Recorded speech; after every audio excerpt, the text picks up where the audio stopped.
The NBA Finals, the fourth quarter. A dynasty, wounded but still lethal, is on the verge of crushing a city's dream. The Toronto Raptors are trailing the Golden State Warriors. Hey, cut a little harder, work a little harder to get open. And the familiar, terrifying script of a Warriors takeover is playing out before the world. Cousins to Cook. Cook tries it. Knocks it down. In this moment of immense pressure, with a championship hanging in the balance, a rookie head coach makes the strangest, most bewildering call in modern basketball history.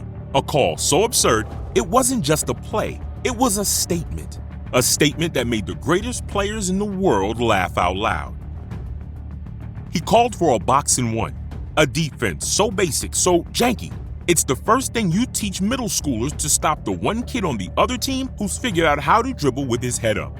And it was being deployed on the biggest stage in professional basketball against the greatest shooter who ever lived. Warriors coach Steve Kerr just laughed. Steph Curry, the target of the defense, was just as surprised. Cut off, Iguodala quickly, Green. Here's Cook launching. Doesn't go long, rebound, it's Kawhi.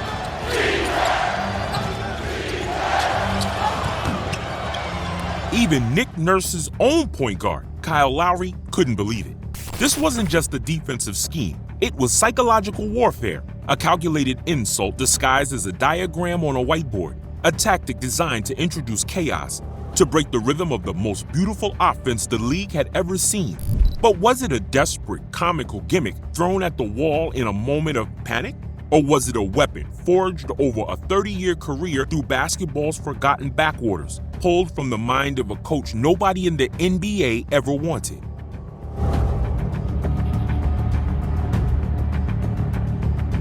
To understand the call, you have to go back, way back, to 1990.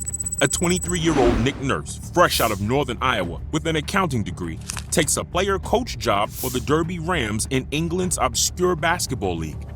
The pay was rumored to be just $300 a week. The facilities were basic, the budgets non-existent, and teams practiced just twice a week. This environment of scarcity became his crucible, forcing him to be relentlessly creative. I started being a head coach at 23, so I was kind of off on an island experimenting with a lot of things and learning. It was here that he first deployed his core philosophy, try anything to win. Faced with a team that had one unstoppable point guard, Nurse made a call that would echo decades later. I just decided, you know what? We're just never going to let him bring the ball up the floor. Whatever else happens, I'm willing to live with. Make someone else beat you. A principle born not from analytics, but from necessity.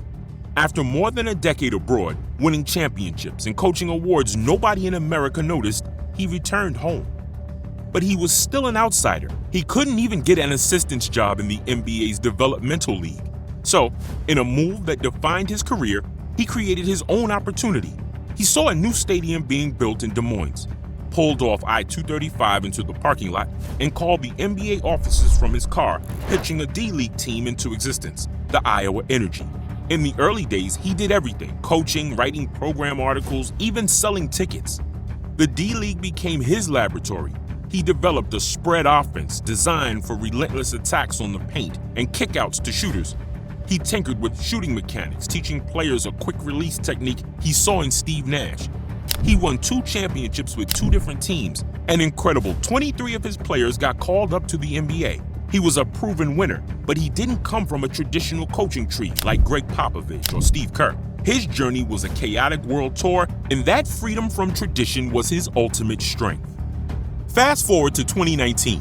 The Warriors dynasty, the peak of the pace and space era, was vulnerable. In these playoffs, Thompson hesitated, one dribble, fires, and connects. Kevin Durant was out, and now, midway through the fourth quarter of Game 2, Klay Thompson had just limped to the locker room with hamstring tightness. Their beautiful, complex offensive machine was now running through one man, Steph Curry. On the other end, three-point line, catch and shoot, great, good! He is red hot here to start the game. And for a brief moment, the Warriors looked exactly like the kind of team the box and one was designed to stop. One transcendent star surrounded by players not used to being the primary option. And Nick Nurse had the perfect janky tool for the job. Some reports suggest the idea was sparked by assistant Nate Bjorkgren, another D-League lifer. But the call was all Nurse. The plan was simple. Fred VanVleet would chase Curry everywhere, denying him the ball. making his life miserable. The other four Raptors, Kawhi Leonard, Marc Gasol, Pascal Siakam, and Danny Green, would form a wall. The strategy wasn't just to stop Curry, it was to let the other Warriors beat themselves. Nurse dared players like Andre Iguodala, DeMarcus Cousins, and Quinn Cook to shoot, and they couldn't make him pay. The results were immediate and jarring. For the final 5 minutes and 39 seconds of the game, the Warriors' offense went completely scoreless. Steph Curry did not attempt a single field goal. Golden State missed its next 6 consecutive shots and committed a turnover. The gambit was working, and even though the Warriors would hang on to win Game 2 on a late wide-open 3 from Andre Iguodala, the message was sent. This series would be different.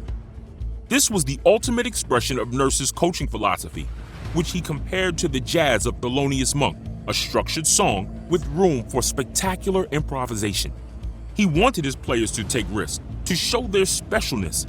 The box and one was a jarring, a tonal riff played at the perfect moment to disrupt the opponent's harmony. It was the peak of the modern offensive revolution, being momentarily defeated by a defensive strategy that was almost pre-modern in its simplicity. So looking back from today, why don't we see the box and one every night? Because it was never meant to be a revolution. It's a curveball, a surprise. It's vulnerable against teams with multiple shooters or a great passing big man who can attack the soft middle of the zone. The Raptors themselves saw its limits a year later when the Boston Celtics found ways to attack it in the playoffs. It's a situational gimmick, not a sustainable system. But while it wasn't a revolution, it was a harbinger of a larger trend. In an era of explosive offense, where rules favor the scorer, the ability to be defensively pragmatic, to throw a wrench in the other team's machine with something unexpected, has become a massive competitive advantage. Viewed from today, the box and one looks less like a janky gimmick and more like a prescient example of extreme defensive pragmatism. But the true legacy of the box and one isn't about the X's and O's. It's about the man who drew them up. The tactic was the physical manifestation of his entire 30-year career.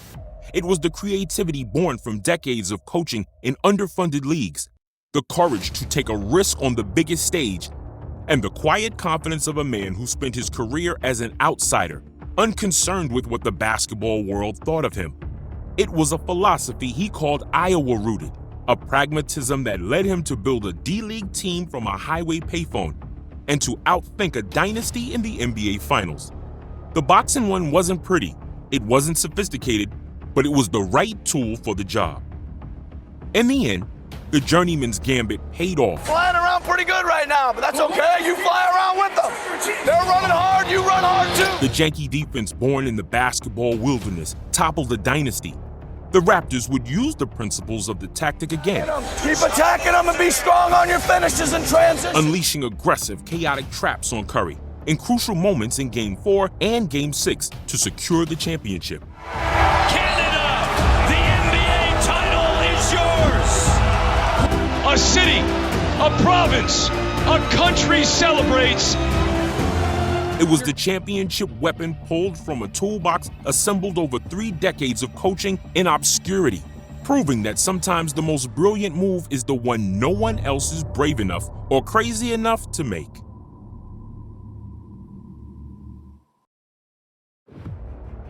The journeyman's gambit toppled one dynasty, but could that same philosophy build another?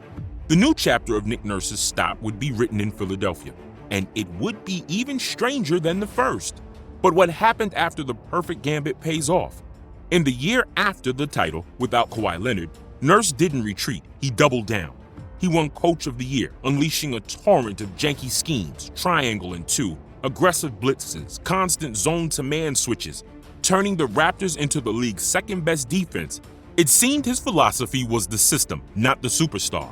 This led to Vision 6'9", an attempt to build an entire team of long athletic forwards, the ultimate evolution of his chaos theory. But the experiment backfired. Without the high IQ veterans who made the 2019 team click, the complex high-energy defense began to fray, leading to breakdowns and open shots. The offense stagnated, and Nurse's confrontational style, once seen as innovative, began to wear on the locker room. When he was fired in 2023, the team's president, Masai Ujiri, spoke of a need to restore the team's spirit and culture. The very philosophy that won a title had seemingly ended the team from within. His next stop, Philadelphia, hired in 2023, he was the problem solver brought in to get Joel Embiid over the hump. And again, his pragmatism showed. He scrapped Division 6'9" and built a new system.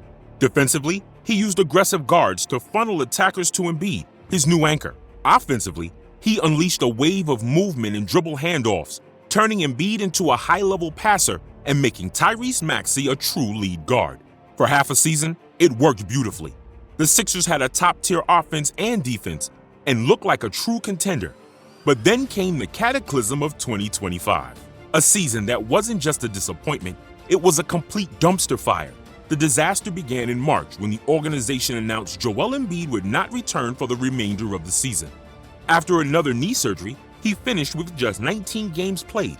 Looking like a shell of himself, Paul George, the prize free agent, played only 41 games, admitting he never had his burst after a preseason injury snowballed into a torn abductor. The much-hyped Big Three shared the court for fewer than 300 minutes all season, and the losses mounted. The locker room imploded. Details of a private team meeting were leaked, where Tyrese Maxey reportedly confronted Embiid about his professionalism. A betrayed Embiid publicly vowed to never be part of a team meeting again, shattering the trust required for any system, let alone nurses demanding one to function. The team finished with the 26th ranked defense looking dead and lifeless on the court. The story of the Box and One isn't just history, it's a resume, it's a mission statement. And this is the mind that now controls the fate of the 76ers. Can this same Iowa-rooted pragmatism, this willingness to try anything, finally get Joel Embiid over the championship hump? Or is this the mad scientist genius only unlocked by the perfect lab conditions? When the season is on the line, we will see a janky defense, a box in one, a triangle in two, or some new chaotic invention thrown at Jason Tatum or Giannis Antetokounmpo in a critical playoff moment? The journeyman's gambit toppled one dynasty. The next chapter of his story being written in Philadelphia is whether that same brilliant, bizarre philosophy can build another. If you enjoyed this deep dive, make sure to subscribe for more breakdowns that go beyond the box score. Thanks for watching.